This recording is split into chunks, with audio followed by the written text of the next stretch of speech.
அல்லாஹ் உங்களை நேசிக்கிறானா? அல்லாஹ்வுடைய பிரியம் உங்கள் மீது இருக்குதா? அல்லாஹ்வுடைய பிரியம் என் மேல இருக்குதா? எப்படி தெரிஞ்சுக்கிறது? அல்லாஹ் என்னை பிரியப்படுறான்றது எப்படி தெரிஞ்சுக்கிறது? நான் பின்னால் சொல்லக்கூடிய 3 விஷயங்கள் நம்முடைய வாழ்க்கையில் இருந்தால் அல்லாஹ்வின் பிரியம் நம்மின் மீது இருக்கிறது என்று ஒரு ஏகதேசம் ஒரு 80% நம்பலாம். என்ன அந்த 3 விஷயம்? வாருங்கள் பார்ப்போம். காணொளியை முழுமையாக பாருங்கள். இறுதி வரை பார்க்கும் பொழுது நிச்சயமாக சிறந்த புரிதலும் சிறந்த நற்பலனும் உங்களுக்கு கிடைக்கும் என்று நான் நம்புகிறேன். முதல் விஷயம் என்ன? உலகத்தில் எல்லாத்துக்குமே தேவையானது என்ன அப்படின்னா காசு. காசு இல்லாமல் ஒன்றும் நடக்காது. பணம் இல்லாமல் எதையும் சாதிக்க முடியாது. குடும்பமாகட்டும், தொழிலாகட்டும், நம்முடைய அன்றாட தேவைகளாகட்டும், நம்முடைய எதிர்கால திட்டங்களாகட்டும், நம்முடைய பிள்ளைகளுடைய இன்ன பிற கல்வி மற்றும் எக்ஸட்ரா எதுவானாலும் காசு இல்லாமல் எதுவும் நடக்க முடியாது. பொருளாதாரம் என்பது மனிதனுடைய முதுகெலும்பு எப்படி அவனுக்கு முக்கியமோ அதே போன்று மனித வாழ்க்கையில் இன்றியமையாத தேவை. எனவே அந்த பொருளாதாரத்தை சேர்க்கக்கூடிய விதத்திலே ஒரு மனிதர் மிக தூய்மையாக இருந்தால், நிறைய குறுக்கு வழிகள் வரும். உலகத்தில் நிறைய இருக்குது. லேசில் சம்பாதிக்கிறதுக்கு நிறைய வழிகள் இருக்கிறது. ஆனால் குறுக்கு வழிகளுக்கு போக வேண்டும். தவறான ரூட்டுகளை பிடிச்சாதான் சீக்கிரமாக குயிக்காக என்ன செய்ய முடியுது? சம்பாதிக்க முடியுது, காசை சேர்க்க முடியுது, கொஞ்சம் ஏதாவது பேங்க் பேலன்ஸை வச்சுக்க முடியுது. அப்படியான சூழலுக்கு உலகம் வந்து நிற்கிறது இன்னைக்கு, இல்லையா? அந்த வழிக்கெல்லாம் போகிறேன்னா இன்னைக்கு உலகம் சொல்லுது, பைத்தியக்கார பயிலாக இருக்கான் இவன், வாழ்க்கையில் புழைக்க தெரியாதவனா இருக்கான் பாய்வன் என்று உலகம் சொல்லுகிறது. ஆனால் ஒரு உண்மையான இறை விசுவாசி எப்படி இருப்பார்னா, காசு சம்பாதிக்கிற விஷயத்தில், காசை சேர்த்துக்கொள்கிற விஷயத்தில் அல்லாஹ்வை பயப்படுவார். தூய்மையான வழியில் வந்தால் மட்டும்தான் அதை ஏற்பார். இல்லாத பட்சத்தில் அதன் பக்கம் திரும்பி கூட பார்க்க மாட்டார்.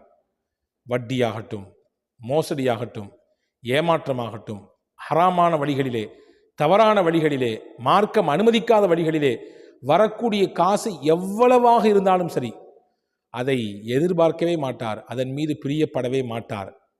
இந்த தன்மை உங்களுக்கும் எனக்கும் இருந்தால் நம்புங்கள், நீங்கள் சத்தியம் அல்லாஹ் நம்மின் மீது நேசம் வைத்திருக்கிறான் என்று பொருள். 1.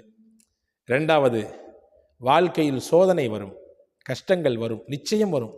எனக்கும் வரும், உங்களுக்கும் வரும். இழப்புகள் வரும். அது எப்படியும் வரலாம். இழப்பு எப்படிலாம் வரலாம்? நம்முடைய பொருளாதாரத்தில் வரலாம், உயிரிழப்புகள் ஏற்படலாம், நம்முடைய பிள்ளைகள் விஷயத்தில் வரலாம், நம்முடைய தொழிலிலே வரலாம், இல்லையா? இழப்பு, கஷ்டம், நெருக்கடி எல்லாத்துக்கும் வரும். அந்த சந்தர்ப்பத்திலே ஒருவருடைய நிலைப்பாடு எப்படி இருக்குது அல்லாஹ் பார்க்குறான்.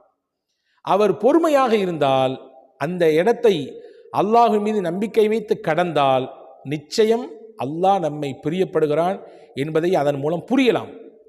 ரசூலுல்லாஹ் சொன்னார்கள், ஒரு மனிதரை அல்லாஹ் நேசிக்க தொடங்கினால், இந்த வார்த்தை நல்லா கவனிங்க, இந்த காதுகளை என் பக்கம் கொண்டு வாருங்கள். ஒரு மனிதரை அல்லாஹ் நேசிக்க தொடங்கினால் என்ன செய்வான்? அசாப மின்ஹுல் இப்திலா, அவருக்கு அடுக்கடுக்கான சோதனைகளை கொடுப்பான், கஷ்டங்களை தருவான்.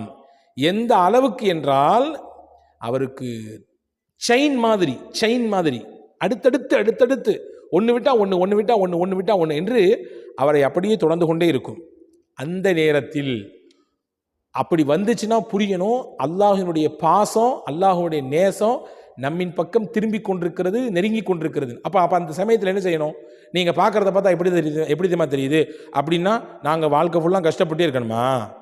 செயின் மாதிரி ஒன்றுக்கு பின் ஒன்றா வந்து சோதனை வந்துக்கிட்டே இருந்தால் நாங்கள் எத்தனை நாள் தான் தாங்கிறது? என்ன தான் செய்கிறது அப்படின்னு கேட்கலாம்.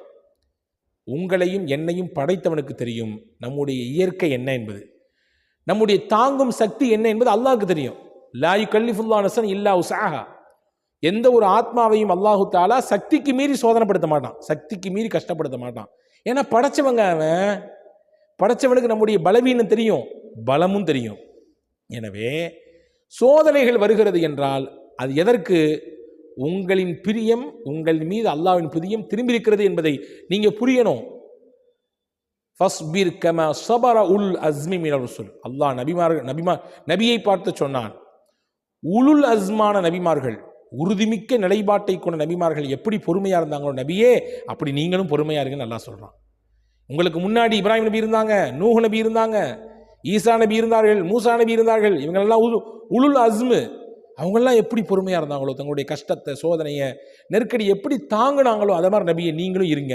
ரசூலுல்லாஹ் உள்ள ரசூலுல்லாஹ் கட்டுப்பட்டவங்க தான்.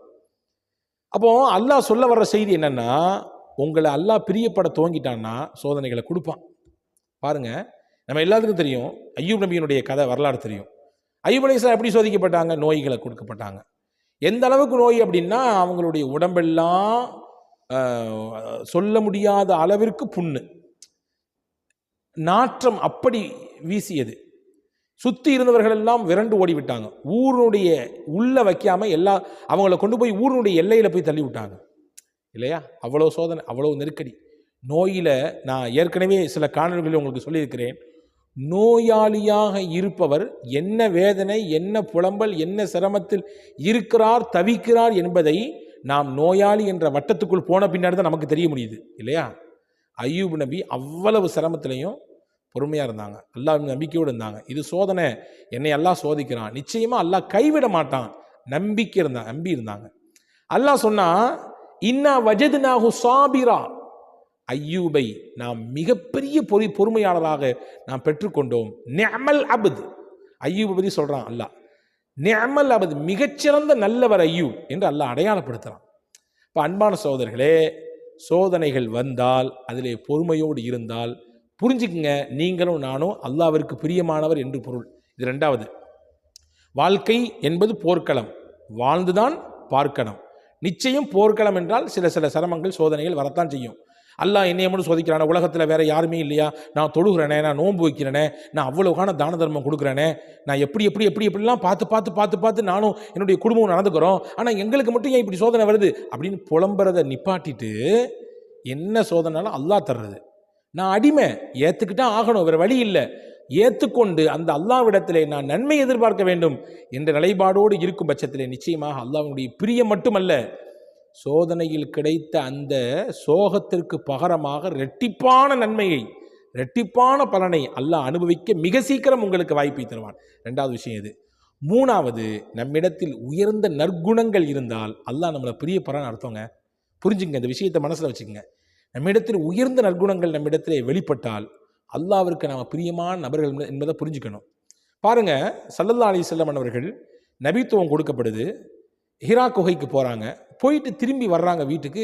ஜம்மிலூனி என்னை போத்துங்களேன், எனக்கு ரொம்ப குளிருதே, படபடன்னு இருக்குதே, பதட்டமாக இருக்குதே அப்படின்னு சொல்லி முதலில் ஜிப்ரீல் அலைஹிஸ்ஸலாமை அவர்களின் சொந்த ரூபத்திலே பார்த்து ஒரு விதமான மிரட்சி ஏற்பட்டு தன்னுடைய துணைவியார் அன்னை ஹதீஜா ரலியல்லாஹு தஆலா இடத்துல வந்து ரசூலுல்லாஹ் சொல்கிறாங்க, என்னை போத்துங்களேன், எனக்கு படபடன்னு இருக்குதே, ரொம்ப பதட்டமாக இருக்குதுன்னு சொல்கிறாங்க.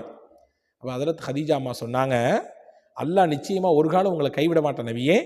காரணம் என்ன தெரியுமா? நீங்கள் சொந்தங்களை எல்லாம் அரவணைக்கிறீங்க, இல்லாதவங்களுக்கெல்லாம் நீங்கள் கொடுக்குறீங்க, பாதிக்கப்பட்ட மக்களுக்கெல்லாம் நீங்கள் தோள் கொடுக்குறீங்க, பாதிக்கப்பட்ட மக்களோட போய் நிற்கிறீங்க, ஏழை எளியவர்களுக்கெல்லாம் நீங்கள் உணவளிக்கிறீர்கள், அதே மாதிரி விருதாளிகளை கண்ணியப்படுத்துறீங்க. என்னென்ன உயர்ந்த பண்புலாம் உங்கள்ட்ட இருக்குது. இந்த பண்புலாம் இருக்க அல்லாஹ் உங்களை கைவிட்டுருவானா?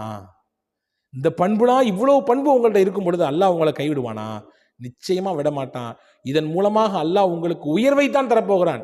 நீங்கள் பதட்டப்படாதீங்க, நீங்கள் ஆசுவாசப்படுங்க, நீங்கள் கொஞ்சம் நிதானத்துக்கு வாங்க, நபியே உங்களுக்கு அல்லாஹ் நிச்சயம் உதவி செய்வான் என்று ஆறுதலான வார்த்தைகளை கொண்டு நபிகள் ஸல்லல்லாஹு அலைஹி வஸல்லம் அரவணைத்தவர்கள் அன்னை ஹதீஜா ரலியல்லாஹு தஆலா. அப்போ இந்த செய்தி என்ன நமக்கு உணர்த்துது அப்படின்னா, நம்மிடத்திலே உயர்ந்த நற்பண்புகள் வெளிப்படுமையானால் புரிஞ்சுக்கணும், அல்லாஹ் நம்மளை நேசிச்சுக்கிட்டு இருக்கான், அதனால தான் அந்த நல்ல பண்புகளை தந்திருக்கான். ரசூலுல்லாஹ் சொன்னாங்க, நாளை மறுமையிலே எனக்கு நெருக்கத்தில் நீங்கள் இருக்க ஆசைப்பட்டால் யார் தெரியுமா இருக்க முடியும்? உங்களில் யாரிடத்திலே நல்ல நற்குணங்கள் இருக்குதோ, உயர்ந்த பண்புகளும் தன்மைகளும் இருக்கிறதோ, அவர் தான் நாளைக்கு மறுமையில் எனக்கு பக்கத்தில் இருப்பாங்க. நாங்கள் ஸல்லல்லாஹு அலைஹி வஸல்லம் வல்ல அல்லாஹ் அந்த அருளுக்கு சொந்தக்காரர்களாக, அந்த அருள் நபிக்கு பக்கத்தில் நாளை மறுமையிலும் இருக்கக்கூடிய தௌஃபீக்கை நமக்கு நசீபாக்குவானாக. ஆக இந்த காணொலியில் 3 செய்தி சொல்லியிருக்கிறேன். இந்த 3இல் ஏதோ ஒன்று அல்லது 3மோ சேர்ந்து நம் வாழ்க்கையில் இருந்தால் அல்லாஹ் நம்மை நேசிக்கிறான், நம்மின் மீது பிரியம் வைத்திருக்கிறான் என்று பொருள். வல்ல அல்லாஹ் இந்த நேசத்திற்கு சொந்தக்காரர்களாக உங்களையும் என்னையும் எல்லா மக்களையும்